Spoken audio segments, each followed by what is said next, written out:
যে জালেম তার বিরুদ্ধে আমরা সবসময় প্রতিবাদ প্রতিরোধ জারি রাখবো, এবং যে মজলুম তার পক্ষে সবসময় আমরা থাকবো এবং তার ইনসাফ আমরা কায়েম করবো ইনশাআল্লাহ।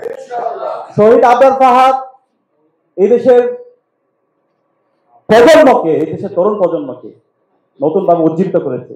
আধিপত্যবাদের বিরুদ্ধে, আগ্রাসনের বিরুদ্ধে কিভাবে কথা বলতে হয়, কিভাবে আমাদের ন্যায্যতা এনশিওর করতে হয়, সেটা আমরা আবরার ফাহাদের প্রতিবাদ প্রতিরোধ এবং তার অ্যাক্টিভিটি থেকে আমরা দেখতে পাই।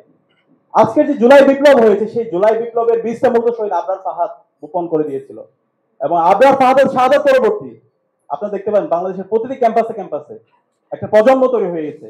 এবং এর পরবর্তী যে নিরাপদ সড়ক আন্দোলন দেখেন, পরবর্তীতে অসংখ্য আন্দোলন হয়েছে। একটা প্রজন্মের মধ্যে একটা কনসেনসাস চলে আসছে এবং তার পূর্ণ বাস্তবায়ন আমরা জুলাই বিপ্লবে দেখতে পেয়েছি। এবং এই জুলাই বিপ্লবে যখন আমরা গিয়েছি, আমরা দেখি নাই এখানে কে বাম করে, কে ডান করে, কে মধ্যমপন্থী, কে ছাত্রদল, কে শিবির, তার পরিচয় কি। আমরা সবাই এক বিন্দুতে মিলিত হয়েছিলাম। আমরা সবাই মজলুম, আমরা জালেম হাসিনার বিরুদ্ধে লড়াই করেছি, আমরা ইনসাফের জন্য লড়াই করেছি। এবং একই সাথে এই এই বিপ্লবে আমরা সবাই প্রত্যেকের পরিচয় বলে কি আমরা কমন গোল নিয়ে আমরা লড়াই করেছি।